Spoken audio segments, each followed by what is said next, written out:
이재명 대통령이 네. 변호사 시절에 김현지 변호사 사무국장도 아니고 별개 사람에게 성공 보수를 받을 사람으로 지정을 했다? 이게 가능한 일입니까? 저는 이런 사례는 완전 처음 들어보고요. 일단 두 가지 이유가 있습니다. 채권 자체를 김현지한테 떠넘겼다? 김현지와 이재명은 굉장히 막역한 관계라는 것이고, 두 번째가 세금을 탈루할 목적으로 한 것이죠. 일정 구간을 넘어갈 수가 있네? 라고 해서 이 채권 자체를 양도하겠다. 차용한 게 아니면 증여한 거예요. 그거는 자세하게 모르는 부분인데, 굉장히 김현지와 그 이재명 대통령 사이의 관계가 굉장히 미심쩍은 부분이 있는 거죠. 이 정도로 신뢰관계가 형성돼 있다. 김현지가 이렇게 이재명 주변에서 결국 대장동 아파트가 있다는 게 밝혀졌잖아요. 제가 그래서 사실 고위공직자 윤리 시스템에 들어갔어요. 김현지가 갖고 있는 재산 목록을 좀 떼보려고. 근데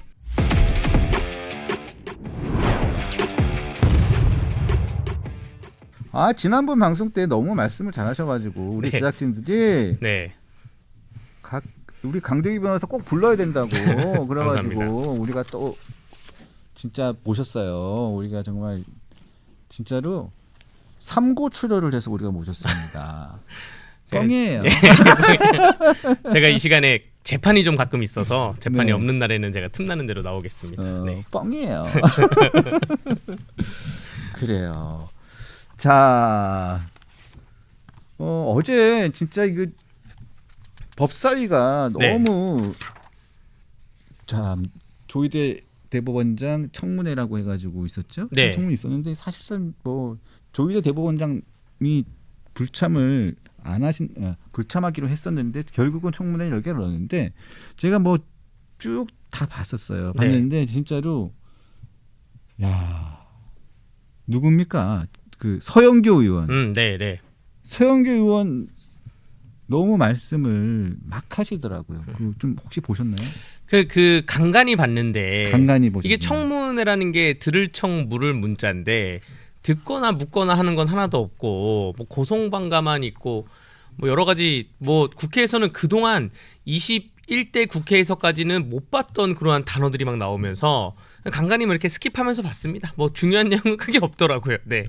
아니 근데 진짜 보니까 셔터마우스. 네. 셔터마우스라니. 셔터마우스 그리고 무슨 뭐 양치기 그리고 뭐 고소해줄까? 고소해줄까? AI 다 고소한다. 네. AI 고소한다. 네. 아니 진짜 적반하장도 유분수지. 근데 적반하장이라는 얘기를 소영교 의원이 계속 쓰더라고요. 네, 본인이 적반하장도 유분수지. AI 내가 다 고소할 거예요. 그래요. 네. 진짜 적반하장이라는 단어를 서영교 의원이 국힘 네. 의원들을 향해서 수차례 그 단어를 쓰는데 네. 참 적반하장이더라고요. 일단은 그 송석준 의원님인가요? 양치기 표현 썼잖아요. 서양치기 했잖아요. 네. 전 양치기가 아니라 양과 치가 들어가는 다른 단어인 줄 알았어 처음에. 그래서 제가 틀어놓고 일을 했는데 네. 양치? 양 그 치? 뭐 너무 센 거 아니야? 그런데 다시 들어보니까 양치기라고 하시더라고요. 설마. 거짓말. 설마. 거짓말쟁이 의미로. 그래서 고소해드릴까 했잖아요. 실제로 고소를 좀 적극적으로 서영교 의원이 했으면 좋겠습니다. 맞습니다. 고소하면 여러분들 고소하면 첫 번째로 고소를 한 사람이 먼저 조사받아요. 그러니까 서영교 의원이 본인이 직접 경찰에 출석해서 조사를 해야 됩니다. 나는 뭐 이게 저렇다 조사를 해야 되고. 그럼 두 번째 누굴 부를 겁니까? 열린공강TV 부르겠죠. 근데 열린공강TV는 이미 많은 그 녹취록을 틀 때 하는 말이 믿거나 말거나 AI입니다. 열린공강TV에서 그렇게 말을 해놓은 거를 서영교가 갖고 온 건데 그럼 경찰이 그거 딱 조사해보고 더 이상 조사할 게 없겠구나. 서영교가 고소한 피고소인들은 그 정도면 서면 조사할 수도 있거든요. 전화 조사해도 되고 굳이 사실관계가 명명백백히 밝혀졌는데 안 부를 수도 있고 고소를 할 거면 빨리 고소를 했으면 좋겠습니다. 맞아요. 근데 서영교 의원은 오로지 하나 가지고만 얘기를 하더라고. AI가 아닌데 AI라고 얘기했기 때문에 AI라고 얘기했던 의원들은 다 고소장에 쓰겠다고 얘기하더라고요. 네. 정말 그거만큼 경강부회가 어디 있습니까? 네. 이게 이러한 일은 거의 다 이제 주장하는 자에게 입증 책임이 있는데 본인이 적극적으로 입증을 하나도 하지 않고 이 고소를 한다는 거는 결국 피해를 전가한다는 그러한 의미입니다. 누가 저한테 너 작년에 남산타워 갔지? 그랬을 때 전 안 갔거든요. 그러면 그거를 주장하는 사람이 입증해야지 제가 남산타워 안 간 거를 어떻게 입증을 합니까? 지금 서영교 의원의 이런 주장이 다 이런 문제고요. 연어파티도 지금 서영교 의원이 뭐 주도적으로 많이 문제 제기를 했는데 연어파티도 결국 당사자들이 적극적으로 해명을 하니까 그러니까 날짜가 바뀌고 있잖아요. 그러니까 조희대 대법원장께서도 청문회를 와도 의미가 없는 게 와서 아니 내가 식사 자리를 안 간 거를 내가 어떻게 입증을 하냐고. 그거는 주장하는 사람들이 입증을 해야죠. 그러니까 조희대 대법원장이 그 자리에 있었다라고 주장하는 사람들이 입증을 해야 된다. 그 AI가 아니라 그러면 그 녹취록 당사자 그 사람 국회 증인으로 부르면 깔끔합니다. 그 증인에 대해서 증인 보호 절차를 거쳐서 차양막 설치를 하던가 혹은 아니면 다른 장소에서 증인 신문을 해가지고 국회 증감법에 의해서 청문회 증인으로 부르던가 혹은 법사위의 증인으로 부르면 그것만큼 간단한 문제가 없어요. 그 증거를 토대로 해가지고 자 봤지 AI가 아니야 너네 다 고소 이렇게 하면 절차가 되는데 이건 뭐 서영교 의원이 본인이 입증할 책임이 있는데 입증할 생각은 하나도 없고 무조건 무턱대고 고소한다고 하니까 고소해서 역풍을 맞지 않을까 생각이 됩니다. 그리고 서영교 의원에 대해서 간단하게 좀 말씀을 좀 드릴 게 있는데 뭐 많은 분들이 알고 계시는 일들이 있긴 하지만 서영교 의원은 법사위에 있을 자격이 전혀 없는 분이라고 저는 생각을 합니다. 가장 중요한 게 여러 가지가 있죠. 그런데 2015년에 이 당시에도 법제사법위원회 소속이었습니다. 이 당시에는 민주당의 또 수석 원내 수석 부대표였습니다. 근데 이 당시에 국회 파견 중인 판사를 불러가지고 강제추행 혐의 미수 혐의를 받고 있던 자기 지인의 아들이죠. 지인의 아들이 이게 굉장히 좀 지저분한 범죄에 연루돼 있었잖아요. 네, 바지를 내리고 추행을 하려고 한 거. 그렇죠. 그러니까 추행도 그냥 이렇게 만지는 게 아니라 바지를 내리고 만지려고 했던 그런 추행입니다. 맞아요. 네. 그래가지고 아마 제가 알기로는 이게 징역형의 집행유예 형이었는데 국회 파견 판사를 불러가지고 네. 선처를 부탁을 했어요. 네, 청탁을 한 거죠. 청탁을 했어요. 청탁을 해가지고 결국은 이게 벌금형으로 됩니다. 근데 이게 사실상의 청탁이었어요. 그리고 이게 법원행정처장을 통해 가지고 네. 그 판사한테 전달이 됩니다. 그래서 결국은 벌금형이 돼요. 이런 짓을 한 사람이에요. 이런 짓을 한 사람입니다. 그런데 이 사람이 뭘 떳떳하게 지금 법사위에 앉아가지고 무슨 법원 개혁과 사법 개혁을 논합니까? 네? 서영교 의원 뭐 재판 청탁 문제도 있지만 서영교 의원이 본인의 그 친동생을 5급 비서관으로 의원실에 앉혀놔서 논란이 됐었고요. 그리고 바로 그 다음 해에다가 본인의 친딸을 또 국회 보좌진으로 앉혔어요. 그 논란이 됐는데 거기서 한술 더 떠서 자기 친딸이 받아가야 되는 월급을 본인이 대신 받아갔습니다. 이거 정치자금법 위반이거든요. 이래서 많이 날아간 보좌진들 월급 슈킹하다가 날아간 의원들이 있는데 지금 떳떳이 본인은 의정활동을 하고 있고 여기서 또 문제가 뭐냐. 그 친딸이 로스쿨에 입학을 했어요. 그 다음에. 맞아요. 그러면 엄마 의원실에서 있었던 그 경력을 가지고 로스쿨에 입학한 것이냐. 여기에 대해서는 많은 시민단체가 의혹 제기를 하고 있는데 서영교 의원 여기에 대해서는 이런 방구입니다. 아무 말도 하지 않고 있습니다. 네. 그리고 이것도 본인 입으로 자백을 해버렸어요. 왜냐하면 본인 딸을 인턴에 넣고 그 다음에 본인 동생은 5급 비서관으로 넣고 본인 오빠는 취업 어디 본인 오빠는 후원의 회계 책임자로 넣었었거든요. 그런데 이게 문제가 되니까 뭐라고 얘기했냐면 본인 딸은 인턴으로 근무하게 됐는데 딸의 급여는 개인적으로 사용하지 않고 다시 후원금으로 넣었다고 했어요. 이거 정치자금법 위반이에요. 본인 딸 인턴으로 채용을 하는 것도 문제가 됐지만 딸 인턴으로 채용했으면 월급을 줬잖아요. 그럼 월급을 줬으면 월급은 그대로 줘야 되는 건데 왜 자기 월급을 준 것을 인턴 월급은 국가에서 나온 돈이잖아요. 돈을 줬으면 그건 돈을 그대로 줘야 되는 거죠. 왜 그걸 후원금으로 다시 리펀드 받는 거예요. 그러고 난 다음에 보좌진 월급도 사급 보좌진 월급도 한 6개월인가 7개월 동안 100만 원씩 다시 후원금으로 돌려받는 것도 또 적발이 됩니다. 그래가지고 결국 이걸 자발적 후원이라고 해명하긴 했는데 이거 정치자금법 위반 혐의로 고발돼가지고 수사를 받았었어요. 그 당시에.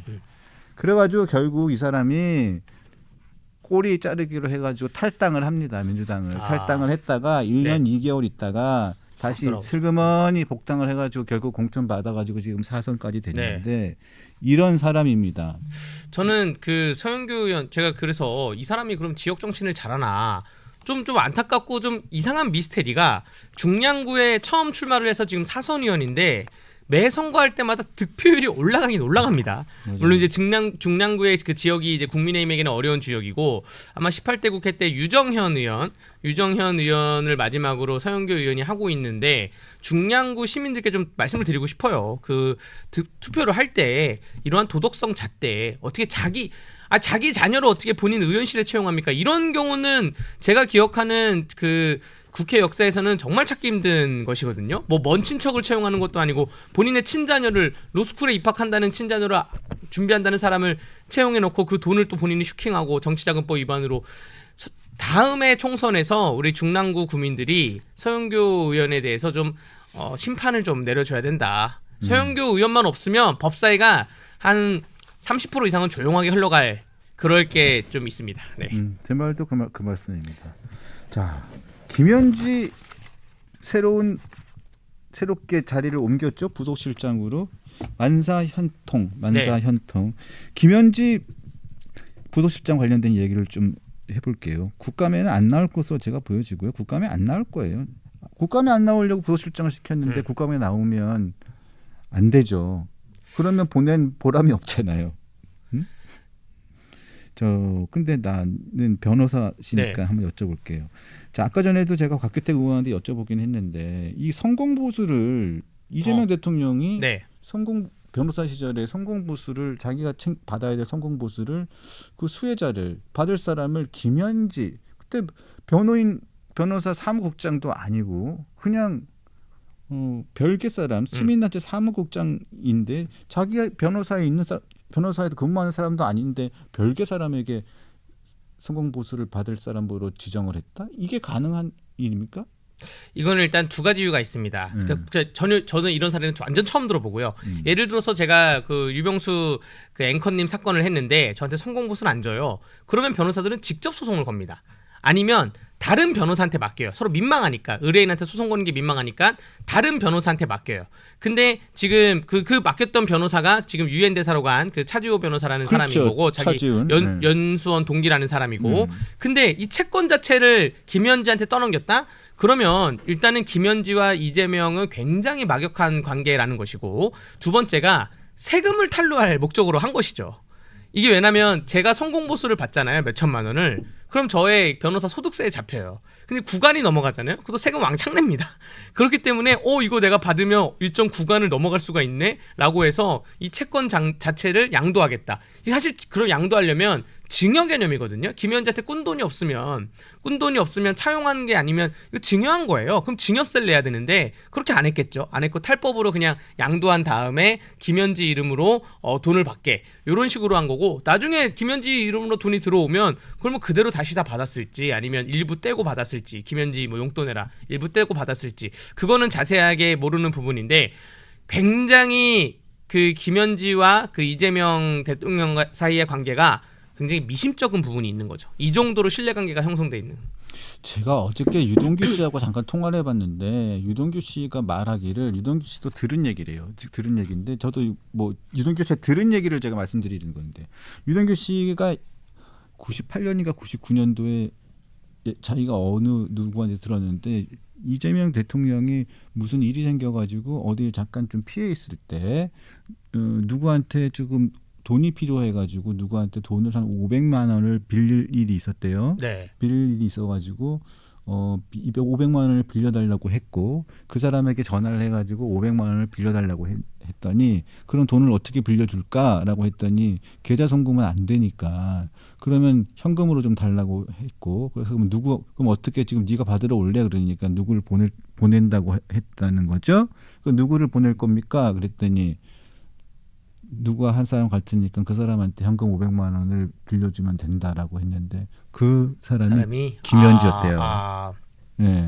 지금 그래서 그 성남시 또 경기도 또 지금 대한민국 이재명 대통령이 성남시장 있을 때부터 삼김 시대 얘기가 나오는 게 결국 김혜경, 김현지, 김부선 이 삼김 시대로 정치가 흘러가는 거 아니었냐 성남시부터 이런 얘기가 나오고 있습니다. 그런데 김현지가 이렇게 그 이재명 주변에서 결국 대장동 아파트가 있다는 게 밝혀졌잖아요. 이게 언제 밝혀졌냐면 9월 26일 날 지난주 금요일에 그 이재명 대통령실 고위공직자 재산이 공개됐어요. 등록한 게. 그래서 거기에 김현지 재산 목록 중에 대장동 아파트 수요가 나온 겁니다. 나왔죠. 제가 그래서 사실 이 정도 우리 강펀치에 출연하려면 이 정도 자료를 갖고 와야 되겠다 그래서 고위공직자 윤리 시스템을 들어갔어요. 오늘 아침까지. 김현지가 갖고 있는 재산 목록을 좀 떼보려고. 근데 그 다음 날에 불났잖아요. 국가정보자원관리원이. 불나가지고 지금 홈페이지를 못 들어가게 돼 있어요. 아파트 두 채는 하나는 청주고, 예. 아파트 두 채가 있는 걸로 공개가 됐었죠? 예, 맞습니다. 하나는 청주고 하나는 대장동인데, 대장동, 그럼 대장동에 있는 어떤 아파트고 재산관계를 좀 정확히 알아보려고 제가 그 기사를 보고 공직자 윤리 시스템을 들어가서 김현지 재산 목록 좀 찾아보려고 했는데 공교롭게도 그 다음날 9월 27일 날 국가정보자원관리원이 불이 나가지고 아니 대통령실에서 공직자 재산 공개하자마자 그 다음날 불이 났어요. 근데 그 홈페이지가 아직도 복구가 안 돼서 제가 오늘 강펀지 오늘 아침에도 이거 뭐 아직도 지금 며칠째인데 복구가 안 되네. 그러니까 국감 기간까지는 대통령실의 고위공직자 이재명 대통령실의 고위공직자 재산을 지금 못 보는 거예요. 이게 굉장히 저는 개인적으로 좀 미스테리하는 생각이 들고 왜냐면 김현지를 국감으로 불렀을 때 가장 먼저 물어볼 게 사실 이거거든요. 대장동 아파트 어떻게 분양받았어요? 그때 무슨 이런 클럽에 있었어요? 어느 정도 클럽에 있었어요? 이게 가장 문제인 거고 쭉쭉쭉 들어갔어야 되는데 지금 알 수가 없는 부분입니다. 제가 음모론을 제기하는 게 아니라 제가 이렇게 방송을 열심히 준비하는 사람인데 준비를 못한 변명을 지금 드리는 거예요. 네. 지금 음모론을 제기한 거예요. 그래서 이제 우리 그 네티즌 분들이 김현지에 대해서 엄청 파고 있는 거는 제가 이해하는데 저와 똑같은 심정이지 않을까. 국가 전상망이 지금 마비가 돼가지고 뭘 팔 수가 없는 그런 심정입니다. 네. 나도 아파트 두 채였으면 좋겠다. 네. 그럼요. 예. 하나 청주, 하나 대장동. 청주가 아니어도 좋아요. 그냥 아무데 와도 두 채가 있었으면 좋겠네요. 지금 김현지 씨가 그 국감장에 차라리 나왔으면 네. 이렇게 궁금하지도 않았어요. 그냥 그 국감이 원래 그 국회의원 질의 시간이 뭐 그 무제한 있는 것도 아니고 그냥 조금씩 질의하는 건데 지금 오히려 김현지 씨가 부속실장 가면서 안 나온다고 하니까 네티즌들이 그 너바나 042로 너바나는 무슨 열반이라는 뜻이고 그리고 생일을 붙였는데 이 조합한 게 무슨 중국식 발음 뭐 아이디 만드는 거니 뭐니 뭐 이런 식으로 해가지고 네티즌들이 엄청나게 찾고 있습니다. 옛날에 김현지 씨가 했던 모든 그 직장부터 찾기 시작했고 김장겸 국회의원이 의혹 제기한 것 중에 하나는 김현지 씨가 결국 밝혀진 게 신구대학교 조경학과를 졸업했는데 신구대학교 조경학과의 교수가 이재명 정부 되자마자 산림청장에 임명됐다. 그게 김현지의 대학교 은사다. 만약에 이게 김현지의 입김으로 임명이 된 거라면 어마어마한 사람 아니냐라고 지금 각종 의혹이 지금 이 시간에도 계속 삐져나오고 있습니다. 신구대학교래요? 네, 신구대학교라고 합니다. 네. 정말 베일 속에 갈려졌네. 네. 상명여대에서 또 신구대학교로 라고 김장겸 의원이 오늘 한 몇 시간 전에 SNS에 올렸고 그게 지금 보도가 속속 좀 되고 있습니다. 네. 신구대학교 위치가 종로에 있나요?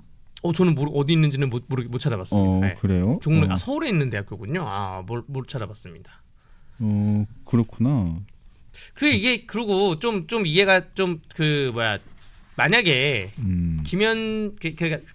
거기부터 가야죠. 그 김남준 부속실장이 강유정이 대변인을 못하니까 대변인으로 가고 김현지가 정말 부속실장을 해야 돼서 부속실장을 갔다. 그러면 총무비서관 자리에는 다른 사람이 와야 되는데 이게 좀 제2부속실장이 총무비서관으로 왔단 말이에요. 그 사람은 이제 국감에 출석을 해야 되는 거죠. 그러니까 이게 지금 여러분들 직장 내면 무슨 일이 벌어진 거냐면 대리가 부장되고 부장이 과장되고 갑자기 뭐 과장이 사원이 되고 뭐 이러한 약간 자리 돌려막기 형태의 가족 경영, 그러니까 성남시 가족 경영 형태로 인사이동이 되니까 이해를 전혀 못하는 부분이고요.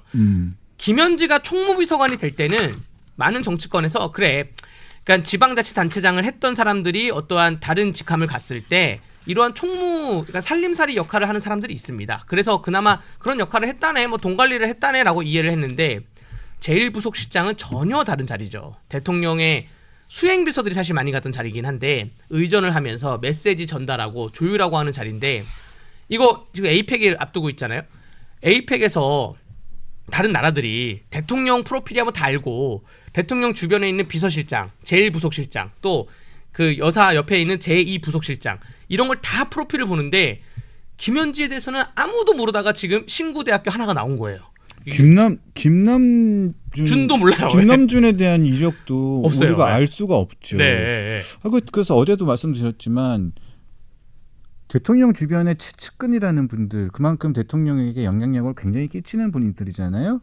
그래서 일을 잘하는 부분, 일을 굉장히 잘해서 중용이 되고 신뢰를 받고 하는 부분에 네. 대해서는 굉장히 높이 평가하고 굉장히 그건 저도 부러운 부분이에요. 네. 그만큼 대통령에게 영향을 많이 끼치는 부분이라면 국정에 굉장히 영향을 많이 끼치는 부분이고 국민들의 삶에 굉장히 영향을 많이 끼치는 부분이잖아요. 그렇기 때문에 그 사람이 살아온 이력, 그다음에 그 사람의 살아온 어떻게 된 경력이라든가 이런 것들은 우리가 알아야 되는 부분들이 굉장히 많습니다. 그만큼 국민들의 삶에 영향을 미치기 때문인 거거든요. 네. 그런데 너무나 우리들이 알고 있는 게 없어요. 그래서 우리는 그 사람의 과거의 행적을 우리가 알아야 될 필요가 있다라고 생각을 합니다. 이게 여러분들 국회에도 300명 의원실이 있잖아요. 다선 의원들도 좀 한 150명 되고 그럼 국회의원실에 딱 보면 아무 일도 안 하는데 지방령 같은 사람들이 있어요. 아니 뭐 저분은 정책도 쓰는 것도 아니고 일정을 짜는 것도 아니고 보도자료 쓰는 것도 아니고 기자들 만나는 것도 아니고 약간 지방령처럼 돼 있는 사람이 있어요. 그래서 아무 의원 친인척인가? 그것도 아니에요. 그럼 까보면 뭐냐? 의원의 약점을 지고 있는 거예요. 그렇지. 네, 맞아요. 의원의 사생활 약점을 지고 있는 거예요. 맞아요. 그래서 함부로 못 자르는 거야, 의원도. 그런 사람이 네, 있어요. 진짜 많죠. 있어요. 네. 그래서 지금 항상 녹음해가지고 있는 사람이 있어요. 있죠. 그래서 너 이제 나가면 어쩌니 이랬을 때, 그러면 이 녹음 파일 제가 알아서 처리하겠습니다. 이러면 못 내보내는 거야. 정말 D라는 사람이 있어요. 네.